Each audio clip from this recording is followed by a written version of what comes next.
2 days before Jerry Martin turned 4, a terrible thing happened. On the tragic day of July 9th, 1945, a strange woman came up to Jerry and his 6-year-old brother Tom and tried to take Jerry with her. The boy was lost for years, and his family finally came to terms with the worst. But after 74 years, a very shocking secret came out from a place no one expected it to come from. How did this news get out after all this time? Why did 74 years pass? Hi, and welcome back to our channel. If you are new here, please consider subscribing, as it helps us motivate to create more intriguing content for you. Let's have a look at the 74-year-old missing child cold case finally identified. Without further ado, today's case takes us to Manhattan, which is one of New York City's 5 neighborhoods and the one with the most people. The Hudson, the East, and the Harlem rivers all surround Manhattan Island, which is where most of the people live. It is the heart of the Big Apple, which is one of the most important business, financial, and cultural centers in the world. Some of its most well-known features are the Empire State Building, Times Square, and Broadway.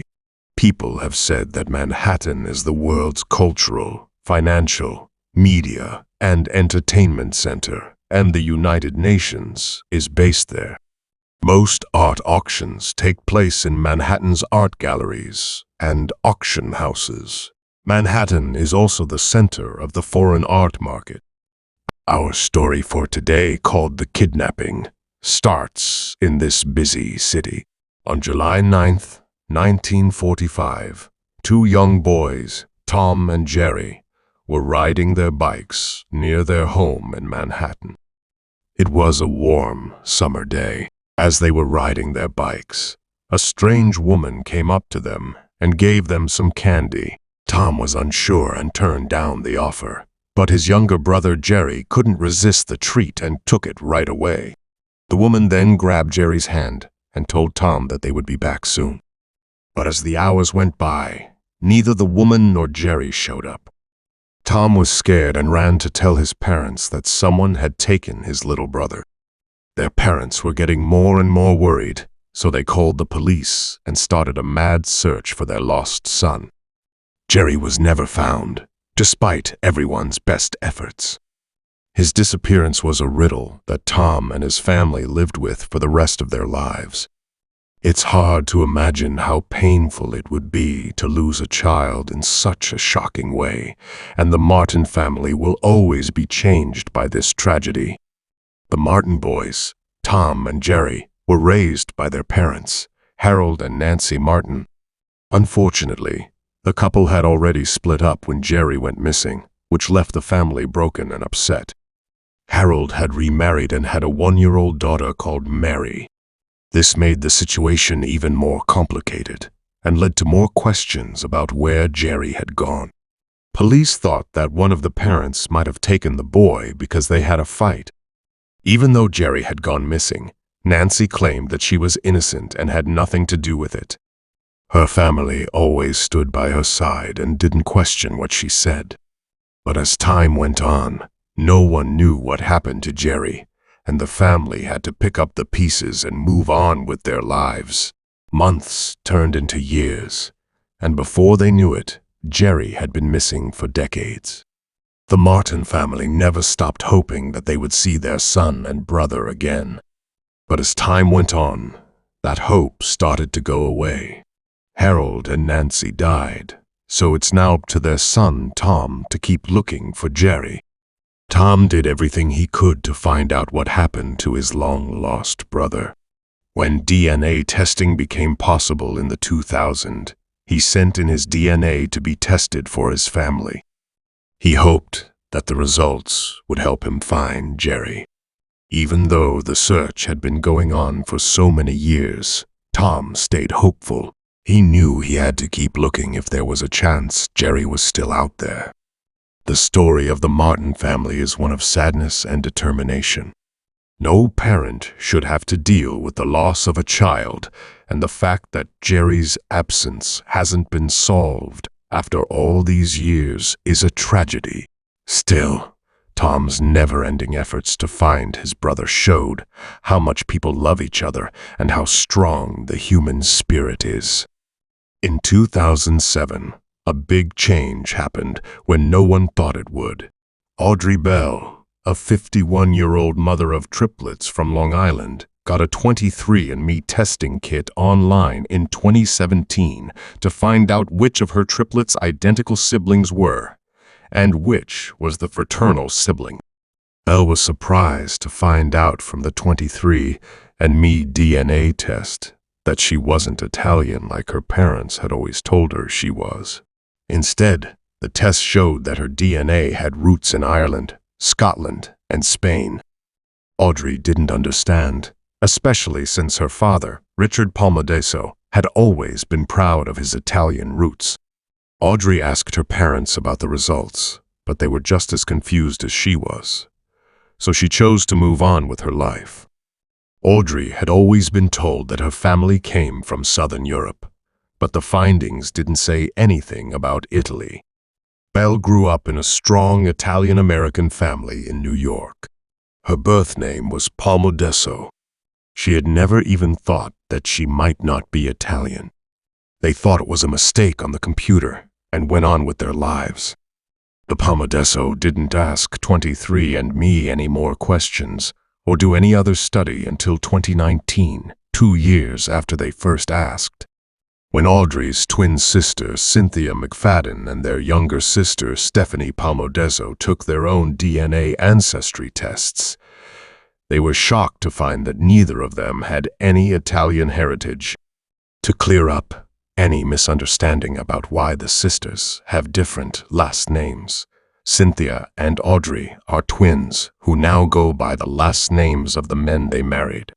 When her sister Cynthia sent 23andMe a sample of her DNA in 2019, 2 years after the event, the story came up again. This time, too, she got replies that were not what she expected. Cynthia was also not Italian, as was shown by the facts. At this point, their father had been dead for 2 years, so it was hard for them to understand what was going on. So, they went to the next person who they thought might know something.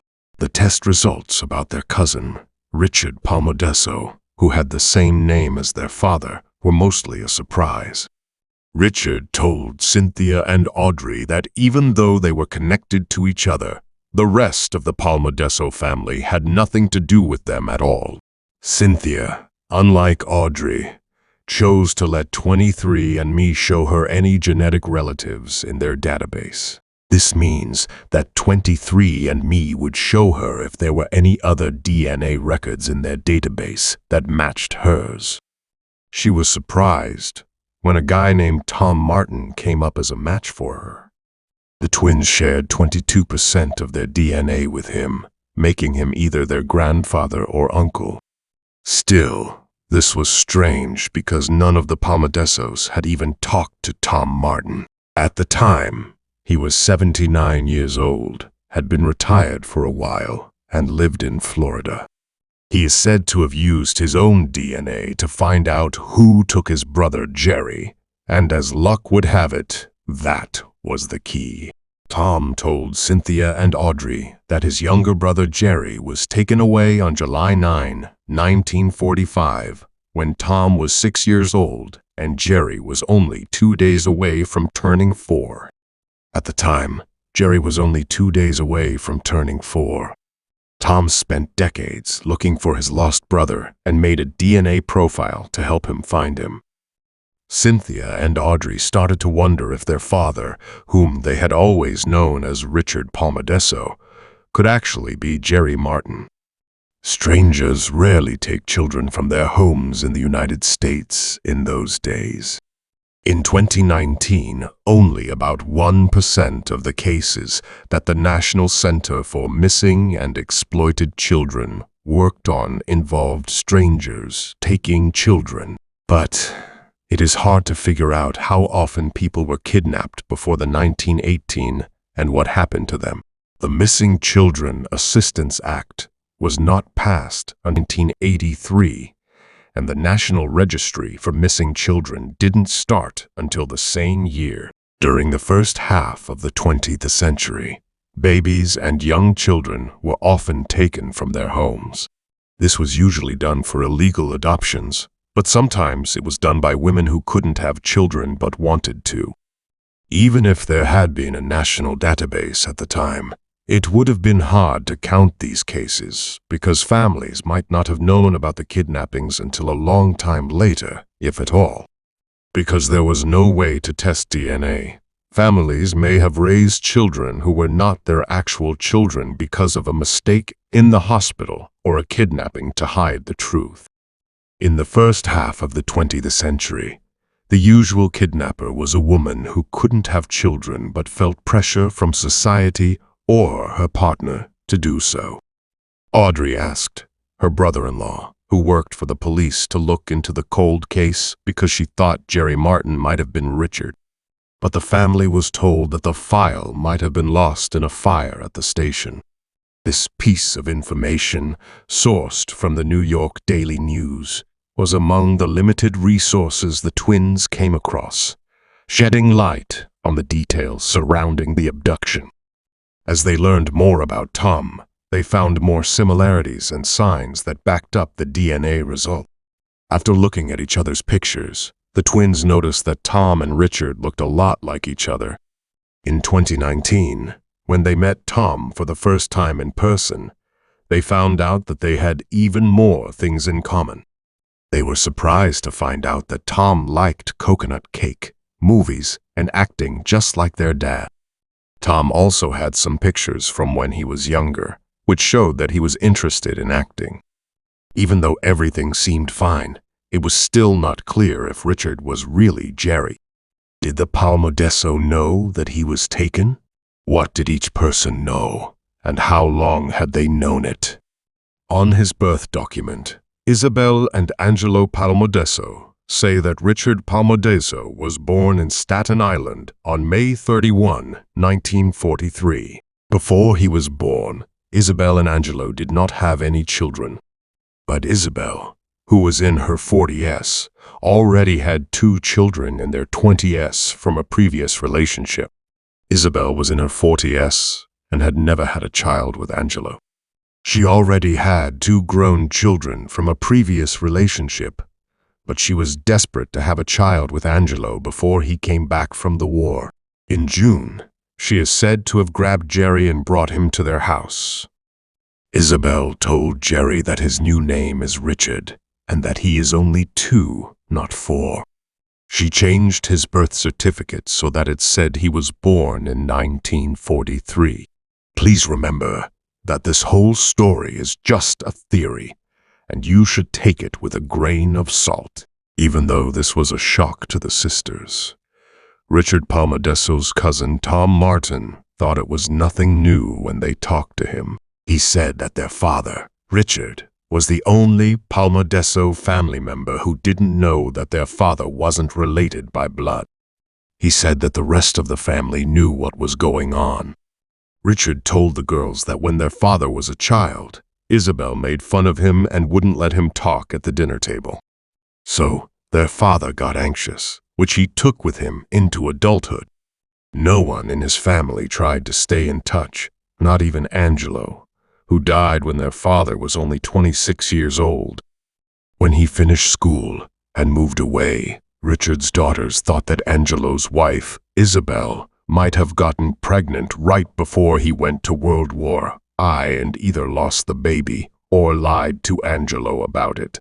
As Angelo's return became more likely after the Nazis gave up, people wondered if Isabel felt she had to give Angelo a 2-year-old son and took Jerry for that reason.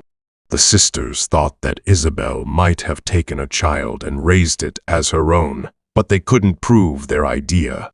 This idea says that Isabel's actions were not like those of other women who kidnap babies to make their husbands think they are theirs.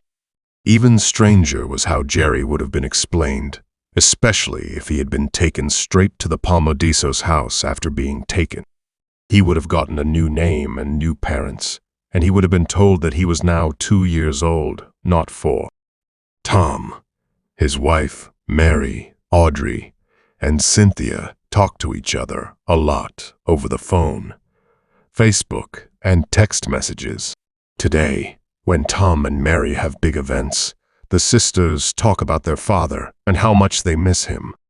For now, Mary gave Tom framed pictures of the sisters' trip to Florida earlier this year as a way to stay in touch. She gave them to him on Father's Day because he never had any of his own. Even so, Audrey and Cynthia are sad to hear that their father was taken because he no longer has brothers with whom he could have become close. Even though there are still a lot of unanswered questions, the women now know more about their father because they know about how he was taken away. They remember him as kind, funny, and fun, but also as someone who suffered from bipolar disease and constant anxiety. The gap between him and his family was something that the twins could never understand. Now it makes sense why most of Richard's family in Palmodeso had lost touch with him and hadn't done much or anything to get to know his wife and kids. Audrey says that it looks like Tom has also found some peace. She tells him that he is upset that they couldn't find each other in time to meet again, but he is glad to know that her father had a family who loved and cared for him. She also says that Tom is sure that her dad is back with his real parents now. What did you think about this case? Please share your thoughts in the comments part below. And don't forget to like, share, and subscribe. Stay safe until then.